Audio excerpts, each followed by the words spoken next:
अस्सलाम वालेकुम स्टूडेंट्स।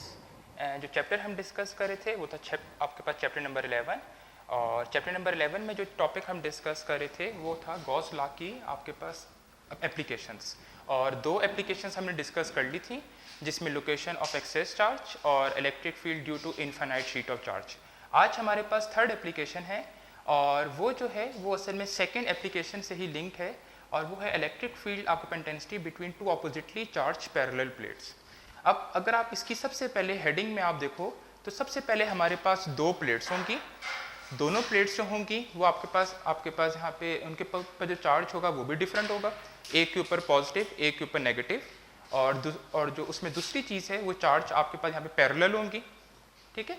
और आपने उन प्लेट्स के बीच में इलेक्ट्रिक फील्ड इंटेंसिटी कैलकुलेट करनी है, ठीक है। अब ये जो इतनी लंबी डिस्क्रिप्शन है ना प्लेट्स के बारे में कि प्लेट्स के ऊपर चार्ज जो होगा वो डिफरेंट होगा और प्लेट्स आपके पास यहाँ पे पैरेलल होंगी, ये असल में डिस्क्रिप्शन किस चीज़ की है, आपके पास कैपेसिटर की। आप अभी नेक्स्ट टॉपिक हम पढ़ेंगे पैरेलल प्लेट कैपेसिटर, तो ये पैरेलल प्लेट कैपेसिटर की डिस्क्रिप्शन है। तो इसकी जगह हेडिंग ये भी हो सकती है कि electric field between the plates of capacitor, ठीक है। तो कैपेसिटर का हो या टू आप यहाँ पे ऑपोजिटली चार्ज पैरेलल प्लेट्स का, एक ही बात है, ठीक है। अब सबसे पहले वही है कि हमारे पास दो प्लेट्स होंगी, एक प्लेट के ऊपर पॉजिटिव चार्ज होगा, एक प्लेट के ऊपर नेगेटिव चार्ज होगा। तो सबसे पहले हमने दो प्लेट्स एज्यूम कर ली, तो और दोनों के ऊपर जो चार्ज होगा वो आपके पास यहाँ पे डिफरेंट होगा, ऑपोजिट होगा। अब डेफिनेटली वही चीज़ हम प्लेट्स यहाँ पे ले रहे हैं वो अब इनफाइनाइट ले रहे हैं, ठीक है। अब प्लेट्स हम यहाँ पे इनफाइनाइट लेके, और इनफाइनाइट लेने की वजह क्या है वो भी हम डिस्कस करते हैं। और अगर ये मैंने सबसे पहले प्लेट्स बना ली, एक प्लेट पॉजिटिव एक प्लेट आपके पास नेगेटिव, और इनकी जो लेंथ है वो इनफाइनाइट है इसलिए मैंने इनको डॉटेड से शो किया है। और मैंने कहा था कि अगर प्लेट्स की लेंथ इनफाइनाइट हो तो उन प्लेट्स के ऊपर कितना चार्ज आएगा वो हम उसको रिप्रेजेंट करने के लिए सिग्मा इंट्रोड्यूस कराते हैं, जो कि सरफेस चार्ज अगर डेंसिटी है। और सरफेस चार्ज डेंसिटी क्या बताता है कि इस प्लेट के 1 मीटर स्क्वायर में कितना चार्ज प्रेजेंट होगा, ठीक है। तो इस प्लेट के ऊपर जो चार्ज, और डेफिनेटली चार्जेस जो हैं वो यूनिफॉर्मली डिस्ट्रीब्यूटेड है, तभी हम इन सरफेस चार्ज डेंसिटी का कंसेप्ट इंट्रोड्यूस करा सकते हैं।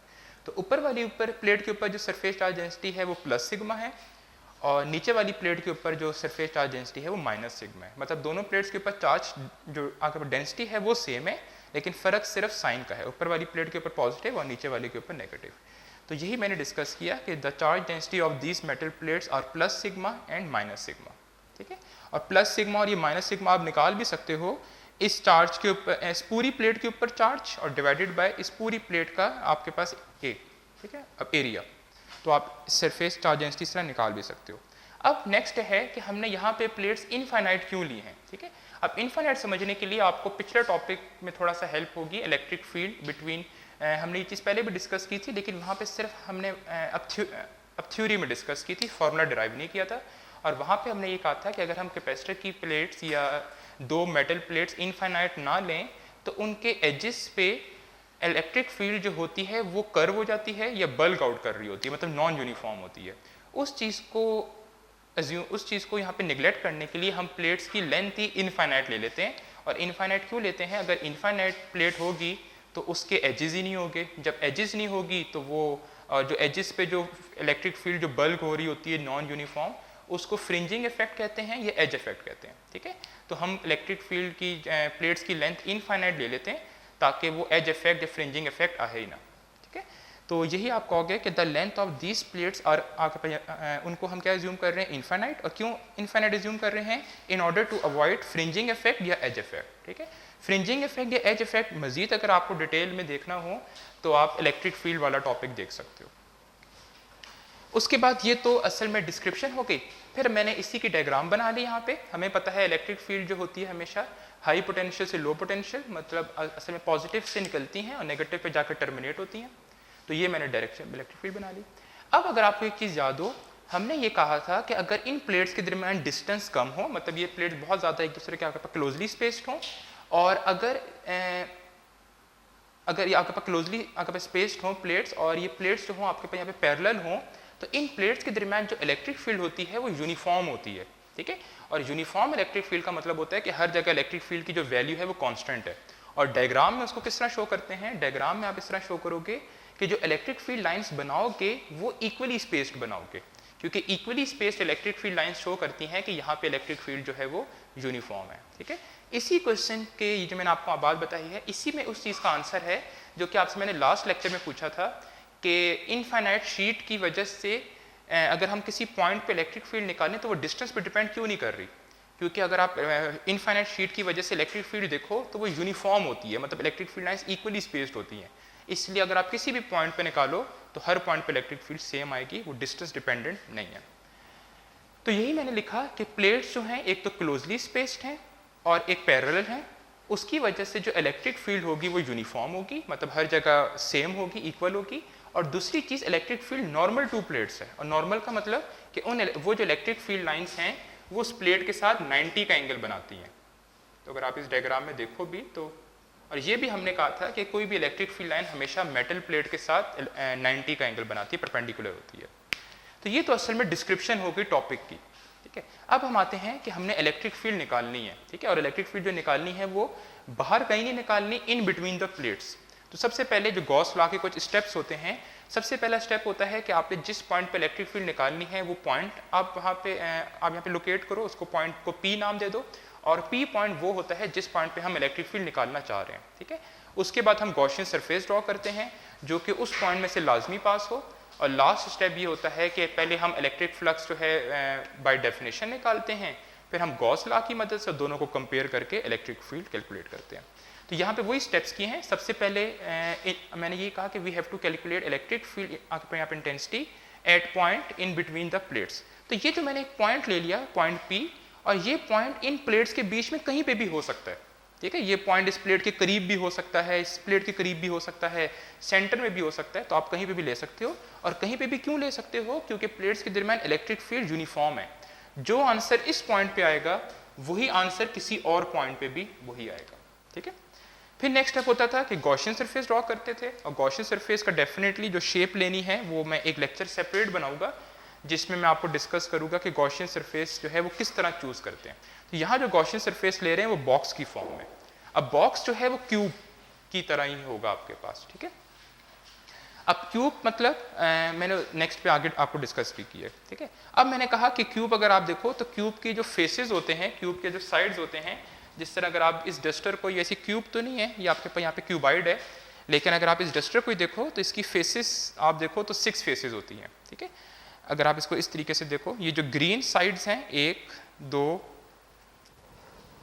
ये आपके पास 1 2 3 और 4, तो इसकी जो साइड फेसेस हैं वो 4 फेसेस हैं, और एक फेस ऊपर भी है और एक फेस नीचे भी है। तो एक क्यूब या क्यूबाइड के टोटल जो फेसेस होते हैं वो 6 फेसेस होते हैं, लेकिन क्यूब और क्यूबाइड में फ़र्क ये होता है, क्यूब की सारी साइड्स इक्वल होती हैं, क्यूबाइड की जो होती है वो एक साइड ज़रा आपके पास लेंथ ज़्यादा होती है, तो हमने क्यूब एज्यूम किया। ठीक है, तो इसकी टोटल फेसेस जो हैं वो 6 फेसेस हैं, और हमने जो फ्लक्स निकालना होगा वो इस टोटल 6 फेसेस का निकालना होगा। ठीक है, तो मैंने यही, और एक और चीज़ मैंने ये कहा कि क्यूब ले रहे हैं तो क्यूब मतलब उसकी हर साइड का जो एरिया होगा वो सेम होगा, मतलब जो एरिया इस साइड का होगा सरफेस एरिया, वही सरफेस एरिया इस साइड का होगा, वही सरफेस एरिया इस साइड का, क्योंकि आपने माइंड में क्यूब एज्यूम करना है।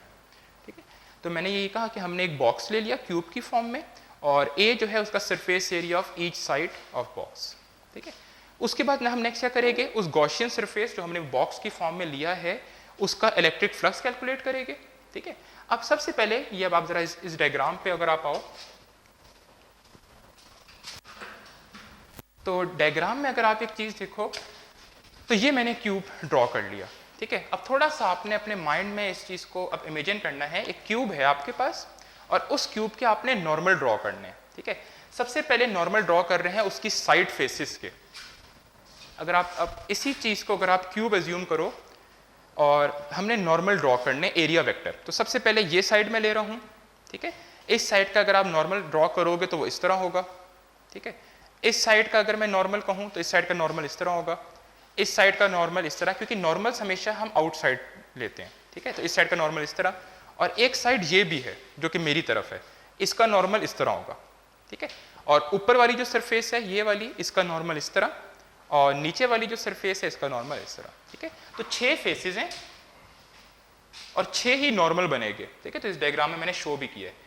ये वाला जो नॉर्मल है, जो डॉटेड वाले नॉर्मल है ना, वो डॉटेड असल में शो कर रहा हूं कि वो नॉर्मल इनसाइड है और आउटसाइड है, और बाकी जो नॉर्मल है वो मैंने इस तरह शो किए। ऊपर वाली सरफेस का नॉर्मल अपवर्ड होगा, नीचे वाली सरफेस का नॉर्मल डाउनवर्ड होगा, जो कि मैंने 6 से शो।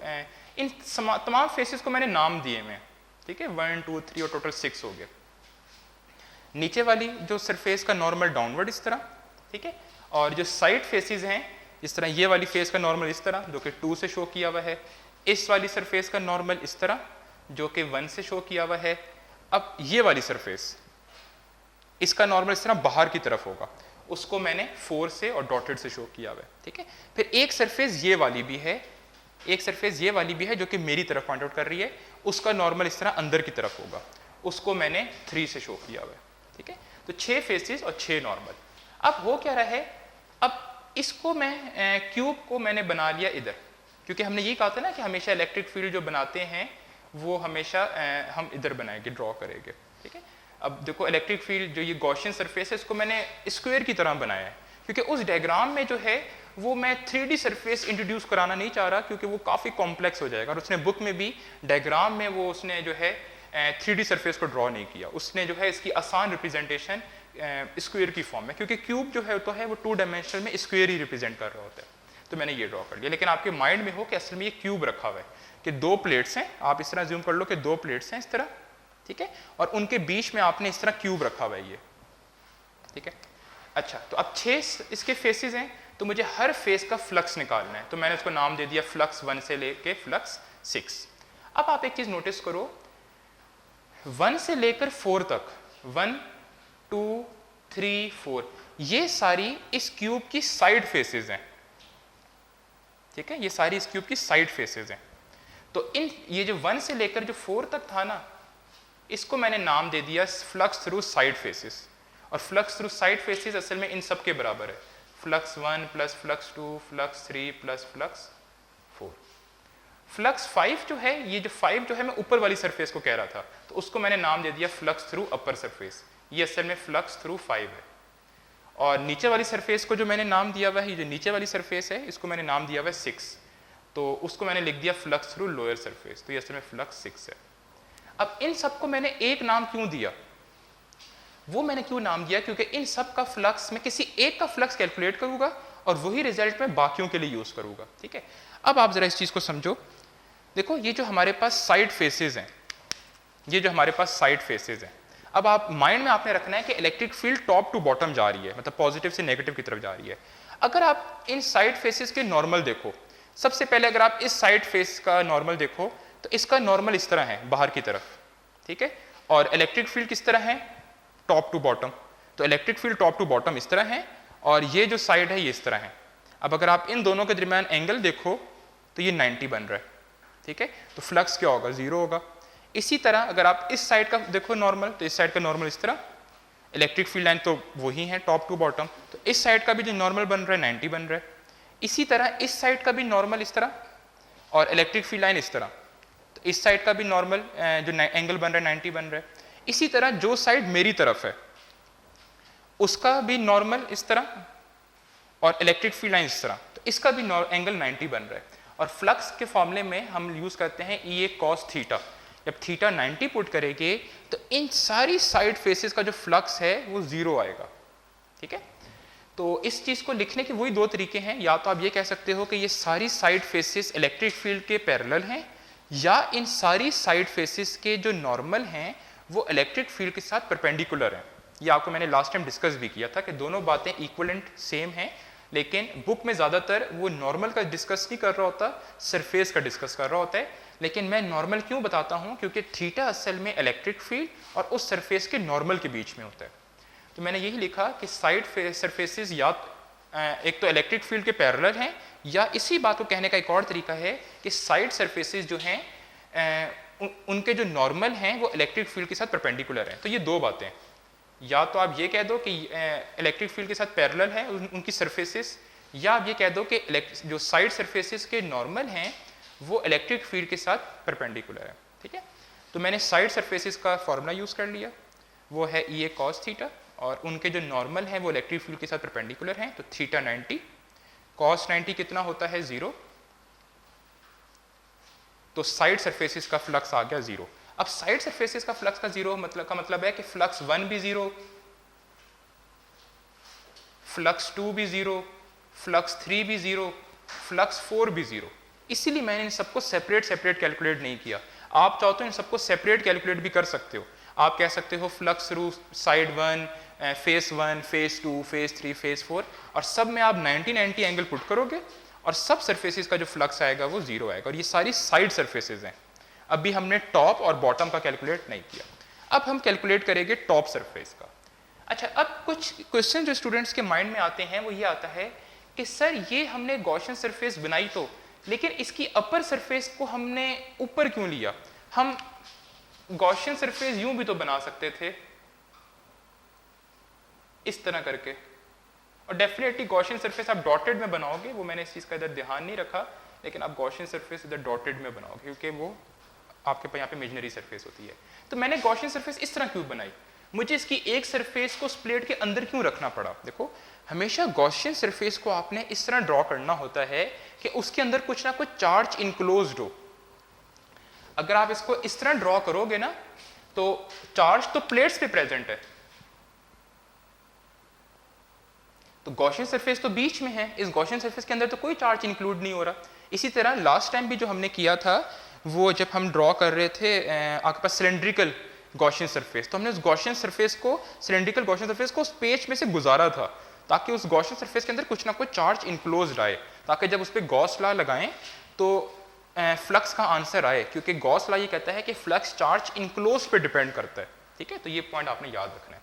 तो आपने उसकी कोई ना कोई एक साइड को उस मेटल प्लेट के अंदर से गुजारना है। ठीक है, तो आप अगर देखो इसकी जो अपर सरफेस है वो उस मेटल प्लेट के अंदर लाई कर रही है, और हमने ये पढ़ा था कि किसी भी मेटल, किसी भी चार्ज एक मेटल के अंदर इलेक्ट्रिक फील्ड जीरो होती है। ठीक है, तो मैंने यही कहा कि अपर प्लेट कह दो या अपर सरफेस कह दो, एक ही बात है। मैंने कहा अपर सरफेस जो है या अपर प्लेट है वो lies inside the charge plate, so electric field is equal to zero. ये हमने एक प्रॉपर्टी डिराइव की हुई है कि किसी भी मेटल के अंदर या किसी भी चार्ज प्लेट के अंदर इलेक्ट्रिक फील्ड जीरो होती है।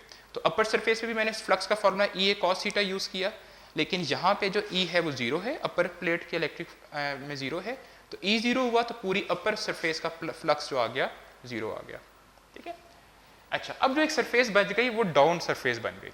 अब अगर आप एक चीज़ नोटिस करो तो डेफिनेटली लोअर सरफेस में से फ्लक्स पास कर रहा होगा, क्योंकि इलेक्ट्रिक फील्ड लाइन इस तरह जा रही हैं, तो नीचे वाली सरफेस इस तरह है, उसमें से फील्ड लाइंस पास कर रही हैं। ठीक है, तो हम नीचे वाली सरफेस का फ्लक्स निकालेंगे, और नीचे वाली सरफेस को डिस्क्राइब करने के दो तरीके हैं।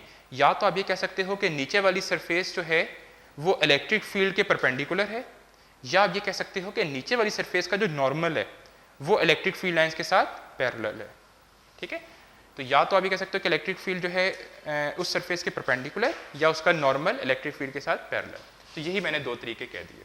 अब मैंने यहाँ पे ये तरीका कहा है कि as electric field is normal to lower surface, मतलब या तो इलेक्ट्रिक फील्ड उस लोअर सरफेस के परपेंडिकुलर है या फिर वो पैरेलल है उसके नॉर्मल के।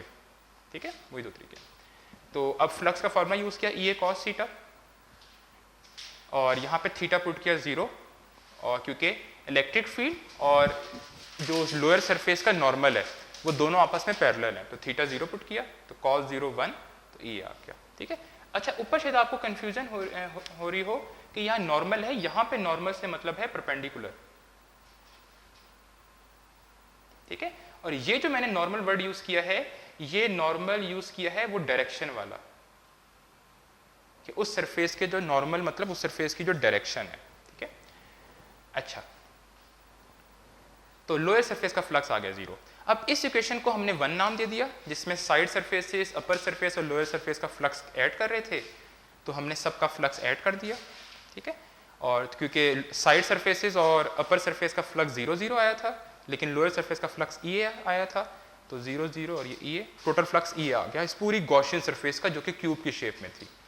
अब हमने गॉस लॉ यूज किया, क्योंकि ये हमने टोटल फ्लक्स निकाला बाय डेफिनेशन।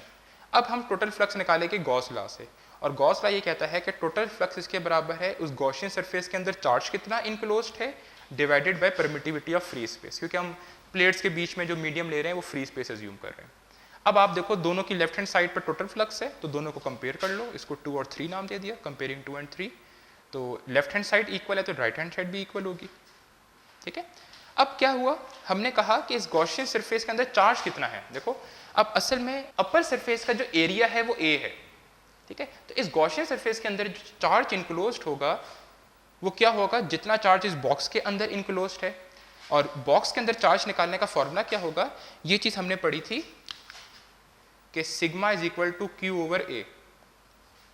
अगर यहां से चार्ज निकालना हो तो आपको उसको क्रॉस मल्टीप्लाई करना पड़ेगा, तो क्यू किसके बराबर आएगा, q is equal to sigma a. अब यहाँ पे जो एरिया है ये प्लेट्स का एरिया नहीं है, ये चीज़ आपने याद रखनी है, ये उस गॉसियन सरफेस की साइड का सरफेस एरिया है, ठीक है। तो जितना उस गॉसियन सरफेस का सरफेस एरिया होगा, बड़ा होगा सरफेस एरिया, उतना ज़्यादा उस गॉसियन सरफेस के अंदर चार्ज इनक्लोज्ड होगा, ठीक है। तो इस इक्वेशन में हम यहाँ पे इसकी ये वैल्यू सब्स्टिट्यूट कर देंगे, और जब ये हम चार्ज की वैल्यू ऊपर वाली इक्वेशन में सब्स्टिट्यूट की तो उधर Q इनक्लोज था, उस Q इनक्लोज की जगह आ गया सिग्मा ए, ठीक है। अब आपने माइंड में रखना है, आपने इलेक्ट्रिक फील्ड इंटेंसिटी निकालनी है, तो एरिया और एरिया आपस में कैंसिल हो गए यहाँ पे, और E की इक्वेशन जो बच गई वो सिग्मा ओवर एप्सिलॉन नॉट है। और ये जो E की इक्वेशन है ये आपको इलेक्ट्रिक फील्ड का मैग्नीट्यूड प्रोवाइड कर रही है, लेकिन हमें पता है इलेक्ट्रिक फील्ड एक वेक्टर क्वांटिटी है, तो एक वेक्टर फॉर्म में जब लिखेंगे तो साथ में डायरेक्शन असाइन करेंगे, और डायरेक्शन असाइन करने के लिए मैंने एक यूनिट वेक्टर असाइन कर लिया R, और R जो है असल में, अब R की डायरेक्शन क्या है, देखो असल में R जो है वो इलेक्ट्रिक फील्ड की डायरेक्शन बता रहा है, और इलेक्ट्रिक फील्ड की अगर आप डायरेक्शन देखो तो वो इस तरह है, ठीक है। अब कुछ स्टूडेंट्स इसको ये लिखते हैं कि इलेक्ट्रिक फील्ड की डायरेक्शन जो है वो टॉप टू बॉटम है। वो लिखना थोड़ा सा एक लिहाज से ठीक नहीं है, क्योंकि टॉप टू बॉटम तो हम इस वजह से कह रहे हैं क्योंकि ऊपर पॉजिटिव प्लेट ली हुई है और नीचे नेगेटिव ली हुई है। अगर मैं नीचे पॉजिटिव ले लूँ और ऊपर नेगेटिव ले लूँ तो फिर इलेक्ट्रिक फील्ड की डायरेक्शन आपके पास डाउनवर्ड से अपवर्ड होगी, तो वो फिर चेंज हो जाएगा। तो उसको हम जनरली ये लिखते हैं कि इलेक्ट्रिक फील्ड की जो डायरेक्शन होती है वो पॉजिटिव प्लेट से नेगेटिव प्लेट की तरफ होती है। तो आप ये कहोगे कि R एक यूनिट वेक्टर है pointing in the direction of field from positive plate to negative plate, ठीक है। तो इलेक्ट्रिक फील्ड की जो डायरेक्शन होगी वो पॉजिटिव प्लेट से नेगेटिव प्लेट की तरफ होगी। या आप इसको ये भी कह सकते हो, क्योंकि पॉजिटिव प्लेट का हम कहते हैं कि ये हाई पोटेंशियल है और ये कन्वेंशन है, और नेगेटिव प्लेट को हम लो पोटेंशियल कहते हैं। तो आप ये भी कह सकते हो कि इलेक्ट्रिक फील्ड की जो डायरेक्शन है वो from high potential to low potential है। अब एक काम आपने करना है, आपने असल में अगर आप देखो तो ये फॉर्मूला सिमिलर है किससे, इनफाइनाइट शीट ऑफ चार्ज। ये जो फॉर्मूला आया है ये दो प्लेट्स के बीच की इलेक्ट्रिक फील्ड का है, ठीक है।